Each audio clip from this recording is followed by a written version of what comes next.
इतना नाजायज कर रहे हैं कि आपको नारेबाजी और धरना प्रदर्शन करना पड़े। अपने बच्चों को आप क्या सिखा रहे हैं कि शिक्षकों को ऐसा व्यवहार किया जाए। इस यूनियन में ना मेरे पापा भी हैं, क्या ये सही तरीका है? और आज ये डिसीजन भी लिया गया है कि हम मंडे को जो है सभी स्कूल्स एक नारे के ऊपर बंद रखेंगे, ताकि पेरेंट्स को ये पता चले कि जो वो प्रदर्शन कर रहे हैं स्कूल्स के खिलाफ, तो स्कूल के पास भी उतनी ताकत है।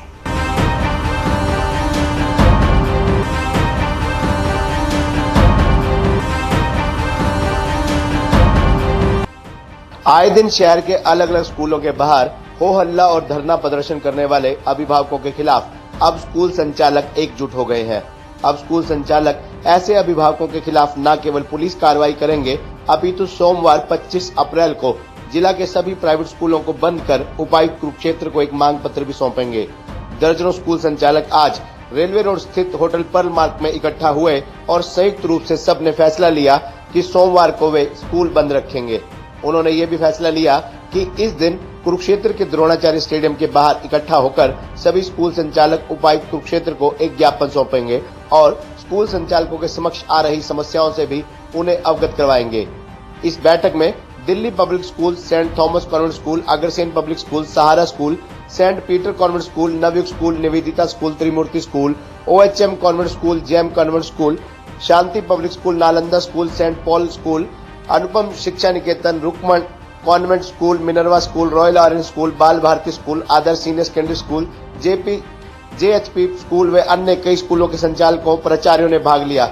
इस अवसर पर सभी स्कूल संचालकों को संबोधित करते हुए सेंट थॉमस स्कूल की ओर से रजनी ने कहा कि स्कूल अपनी नैतिक जिम्मेदारी समझते हुए स्कूल में बच्चों को अच्छी शिक्षा दे रहे हैं और स्कूल सरकार के निर्देशानुसार फॉर्म 6 के अनुसार ही फीस ले रहे हैं, जबकि बहुत से अभिभावक फीस जमा नहीं करवा रहे हैं। उन्होंने जिला प्रशासन से अनुरोध किया कि वे अभिभावकों को यह संदेश दें कि अभिभावक स्कूल की बकाया राशि जमा करवाए। वहीं नवयुग सीनियर सेकेंडरी स्कूल के संस्थापक संचालक BD गाबा ने कहा कि जब तक सभी स्कूल संचालक इकट्ठे नहीं होंगे तब तक इस तरह की प्रताड़ना सहनी पड़ेगी। राकेश गेरा ने कड़े शब्दों में कहा कि जो भी अभिभावक स्कूल फीस देने में असमर्थ है और जानबूझकर बकाया राशि अभिभावक नहीं दे रहे, उन्हें चाहिए कि वे अपने बच्चों का दाखिला ऐसे स्कूलों में करवाए जिसकी फीस कम हो। उन्होंने कहा कि अगर भविष्य में कोई अभिभावक किसी स्कूल के बाहर प्रदर्शन करता है तो उसके खिलाफ पुलिस कार्रवाई की जाएगी। वहीं मेवाराम ने कहा कि अभिभावकों को स्कूल के बाहर प्रदर्शन, नारेबाजी नहीं करनी चाहिए। अगर उन्हें लगता है कि उनसे ज्यादा फीस ली जा रही है तो वे स्कूल की शिकायत उच्च अधिकारियों को करें, न कि स्कूलों के बाहर हो हल्ला करें। अभिभावकों को ये समझना होगा कि स्कूल में उन्हीं के बच्चे पढ़ते हैं और इस तरह के माहौल से बच्चों में भय और दहशत का माहौल पैदा होता है। निशी गुप्ता ने कहा कि अभिभावक अपने बच्चों को उन स्कूलों में दाखिला दिलवाएं जिनकी फीस वे अदा कर सकते हैं। वे प्रदर्शन भी उन्हीं स्कूलों में करते हैं और अपने बच्चों को पढ़ाना भी उसी स्कूल में चाहते हैं। ऐसे में ये धरने प्रदर्शन उचित नहीं है। वहीं राजीव चावला ने अपने संबोधन में कहा कि अब सभी स्कूल संचालक इकट्ठा हो गए हैं और भविष्य में अगर इस तरह का माहौल किसी भी स्कूल के बाहर पैदा करने की कोशिश की गई तो उनके खिलाफ कानूनी कार्रवाई की जाएगी। सोहन लाल ने कहा कि अगर सब स्कूल इकट्ठा होंगे और अपनी समस्या एक मंच पर रखेंगे तो किसी को कोई समस्या नहीं आएगी। कार्यक्रम के अंत में विपिन शर्मा ने बताया कि कुछ स्कूल जो आज की मीटिंग में नहीं आए उन्हें साथ में जोड़ने के लिए कमेटियों का गठन किया गया है। उन्होंने कहा कि स्कूल बस पासिंग की फीस कई गुना बढ़ा दी गई है, जिसको लेकर उपायुक्त को ज्ञापन दिया जाएगा और अगर इस समस्या का समाधान नहीं हुआ तो जिला के सभी स्कूल संचालक अगली बैठक में इस मुद्दे पर कड़ा फैसला लेंगे। कार्यक्रम का मंच संचालन उमा शंकर ने किया। पेरेंट्स ने जो हंगामा मचाया हुआ है, स्कूल्स के बाहर जो धरना प्रदर्शन किया हुआ है, ताले लगाए हुए हैं, नारेबाजी करी हुई है। स्कूल अगर ऐसी संस्था है जहाँ पर इस तरह की नारेबाजी हो, क्या स्कूल इतना नाजायज कर रहे हैं कि आपको नारेबाजी और धरना प्रदर्शन करना पड़े? हमारा यही मुद्दा है। स्कूल एक नैतिक संस्था है जहाँ पर पढ़ाई होती है, बच्चों के उज्जवल भविष्य की कामना हम करते हैं और उन्हें अच्छी शिक्षा देना चाहते हैं। हमारा मोटिव ही सिर्फ शिक्षा देना है। उसके बाद पेरेंट्स अगर ऐसा कर रहे हैं तो वो अपने बच्चों को क्या संस्कार दे रहे हैं, जबकि स्कूल में है भी उन्हीं के बच्चे। हमारे तो है नहीं, हमारे तो बड़े अब। लेकिन जिस तरह का प्रदर्शन वो कर रहे हैं, जिस तरह के धरने वो दे रहे हैं, इससे साथ समाज के अंदर क्या संदेश जा रहा है? अपने बच्चों को आप क्या सिखा रहे हैं कि शिक्षकों को ऐसा व्यवहार किया जाए? आप उन्हें सीधा, और वो बोलते हैं इस यूनियन में ना मेरे पापा भी हैं, क्या ये सही तरीका है?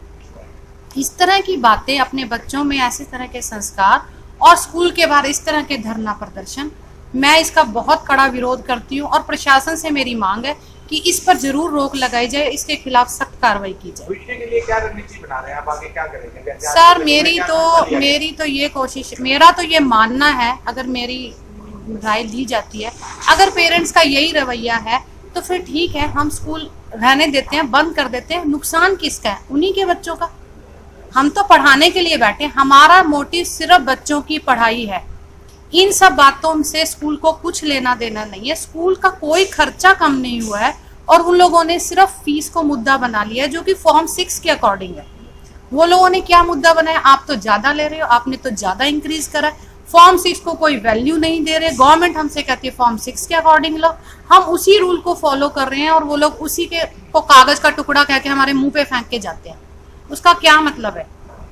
मैं तो ये चाहती हूँ कि इसके ऊपर हमारे साथ सरकार कोई स्टेटमेंट दे स्कूल के पक्ष में, जिससे कि स्कूल स्मूथली चल सके, क्योंकि सरकार की तरफ से या प्रशासन की तरफ से कोई ठोस स्टेटमेंट नहीं आई है, इसलिए उनको लगता है स्कूल अपनी तरफ से कुछ भी बोल रहे हैं।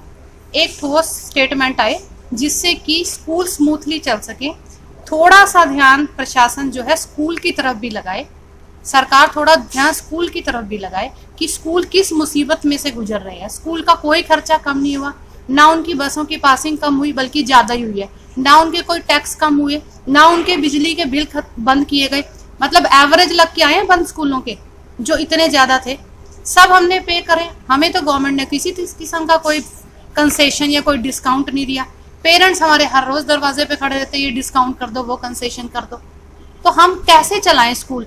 सुविधाजनक स्कूल में आप पढ़ाना चाहते हो अपने बच्चे को, ये डिसीजन आपका था। आप आए थे हमारे स्कूल में पढ़वाने के लिए, आपके पास पता था आपको हमारे स्कूल की ये फीस है। फिर उसके बाद आप अपने बच्चे को अच्छे स्कूल में अच्छी शिक्षा दिलाना चाहते थे। उसके बाद अब क्या? अब क्यों ऐसे सोच रहे हो कि फ्री हो जाए सारी शिक्षा? फ्री कैसे हो सकती है? खर्चे हैं स्कूल के, टीचर्स के सैलरीज हैं, 4th क्लास स्टाफ की सैलरीज है, सारे टैक्सेस हैं, बिजली के बिल हैं, वैन के इतने खर्चे हैं, कहाँ से चलाएं स्कूल? फिर इसका तो ये मतलब है कि वो ये चाहते हैं कोई बात नहीं स्कूल बंद कर दो। और मेरा बहुत इस बात से मुझे अफसोस है कि प्रशासन इसकी तरफ कोई ध्यान नहीं दे रहा, कोई कार्रवाई स्कूल के पक्ष में कोई स्टेटमेंट नहीं दे रहा है, जिसकी वजह से आज हम बहुत बड़ी मुसीबत में, इनफैक्ट हम आज इंसल्टिंग सिचुएशन में है। एक अच्छे मोटिव को लेके चलने वाली संस्था आज इंसल्टिंग वाली जगह पे पहुंची हुई है। लिटरली वो हमारे नाम ले लेके जो नारे लगाते हैं, दैट इज वेरी इंसल्टिंग। कि आज एक बहुत बड़ा हमारा डिसीजन आपस में स्कूल्स ने लिया है और हम आभारी हैं पंकज जी के, विपिन जी के, गौबा जी के, चावला जी के, कि सबने एक मिलकर डिसीजन लिया है कि एक जो आज सीबीएसई और हरियाणा बोर्ड के स्कूल्स हैं आज एक मंच पे इकट्ठे हुए हैं।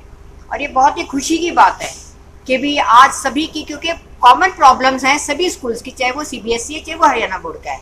और आज ये डिसीजन भी लिया गया है कि हम मंडे को जो है सभी स्कूल्स एक नारे के ऊपर बंद रखेंगे, ताकि पेरेंट्स को ये पता चले कि जो है जो वो प्रदर्शन कर रहे हैं स्कूल्स के खिलाफ, तो स्कूल के पास भी उतनी ताकत है कि अगर आप अपने बच्चे को अच्छी शिक्षा या अच्छी संस्था में नहीं पढ़ाना चाहते हो तो उस संस्था को भी इस बात का राइट है कि अगर वो हमारे स्कूलों पे ताले लगा सकते हैं तो हमारा भी राइट है कि हम भी ये उनके बच्चों को अच्छी शिक्षा जो दे रहे हैं वो नहीं देंगे। ठीक है, हम भी स्कूल बंद कर देंगे, प्रशासन को भी पता चल जाएगा, सरकार को भी पता चल जाएगा। सरकार के पास कहाँ जगह है स्कूलों के अंदर बच्चे बिठाने की? आज सरकारी स्कूल की टीचर्स रो रही हैं, वो कहती है जी 50+ बच्चे हैं हमारे पास में, हमारे पास बिठाने के लिए बेंच नहीं है, हमारी ड्यूटियाँ लगी हुई हैं। वो कहती है इलेक्शंस आ रही हैं, उसमें जाओ आप वोटिंग की तैयारियां करके आओ। वो कहती है कि हमारे पास बहुत दिक्कत है। तो आप ही देखिए कि प्राइवेट स्कूल्स में बच्चे को स्मार्ट क्लासेस मिल रही हैं, आज हर सुविधा है उनके पास में। तो आज जो है हमारे सभी स्कूल्स यहाँ इकट्ठे हुए, लगभग 50 से 60 स्कूल्स के आज रिप्रेजेंटेटिव्स हैं। और ये मतलब कि सबके स्कूल्स के आह्वान पे ये फैसला हुआ है कि मंडे को जो है पूरे जिले के जो स्कूल्स हैं वो बंद रहेंगे, ताकि जो हमारा मुख्यमंत्री हैं खट्टर जी और जो हमारे एजुकेशन के मंत्री हैं उन तक ये संदेश जाए कि अगर प्राइवेट स्कूल्स बंद हो जाते हैं और किसी भी प्रकार से, तो आज उनका बच्चा अनपढ़ रह जाएगा। क्योंकि प्राइवेट स्कूल्स ही हैं जो आज एक अच्छी शिक्षा देकर अच्छे राजनीतिक लोग पैदा कर रहे हैं। आज जो IPS और IAS है वो भी प्राइवेट स्कूल्स में पढ़ के आज जो है अपना नाम रोशन करते हैं देश में। जिस प्रकार से पीछे एक नेता द्वारा ताला लगाया गया था स्कूल पे, अगर आगे कोई इस तरीके की कोई कार्रवाई करता है तो उस पर क्या कार्रवाई की जाएगी? देखिए जी, उस पर तो कार्रवाई होनी चाहिए। हमारे गेरा जी बैठे हैं, इन्होंने बहुत अच्छे सजेशन दिया था कि अगर इस प्रकार से कोई कार्रवाई की जाती है तो हम लोग कमजोर नहीं है, हमें भी सभी स्कूल्स को संदेशा दे देना चाहिए। सभी स्कूल्स वहाँ इकट्ठे होंगे और हम लोग भी उनके खिलाफ कंप्लेंट देंगे कि अगर ये लोग हमारे स्कूल बंद कराते, ये तो अपनी राजनीति चमका रहे हैं। मैं भी तो एक पॉलिटिकल पार्टी से हूँ, लेकिन मैं स्कूल भी तो चला रही हूँ। इसका मतलब ये थोड़ी ना कि मैं गलत काम के अंदर इंटरफेयर करूंगी। स्कूल इतनी अच्छी शिक्षा देता है, बच्चों को पढ़ाने के बाद में आप ये देखिए उनको संस्कार भी देता है। आप ये देखिए कि हमें आदेश दिए जाते हैं कि योगा कराओ, हम बच्चों को योगा भी कराते हैं, घुड़सवारी भी सिखाते हैं, स्विमिंग भी सिखाते हैं।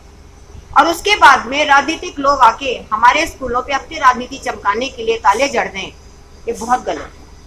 इन शॉर्ट सर ये होना चाहिए कि ऐसे लोगों के खिलाफ हमें एडमिनिस्ट्रेशन के पास कंप्लेंट देनी चाहिए, उन लोगों के खिलाफ FIR दर्ज करवानी चाहिए। उन लोगों को भी एहसास हो कि वो क्या कर रहे हैं और क्या नहीं कर रहे, क्योंकि किसी भी पर्सन को ये अथॉरिटी नहीं है कि वो किसी आगे आए और किसी भी इंस्टीट्यूशन को ताला जो है लगा दे।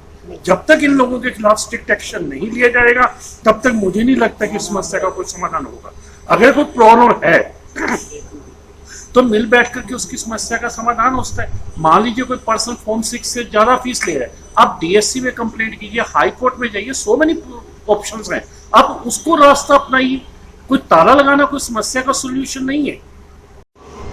यूनाइटेडली जो सभी स्कूल प्रिंसिपल्स या डायरेक्टर्स या उनके जो प्रतिनिधि हैं, एक मत से फैसला लिया गया है कि इस तरह की जो घटना है उसकी पुनरावृत्ति ना हो और प्रशासन को इसके बारे में जो है अवगत करवाया जाए, मेमोरेंडम जो है वो दिया जाए और सोमवार को ज़िले के सारे जो स्कूल्स हैं वो बंद रखे जाएंगे। और हम सब आज यहाँ जितने भी उपस्थित हैं वो इस जो एकदम इमरजेंसी मीटिंग बुलाई गई है उसके निर्णय से हम सब जो हैं वो सहमत।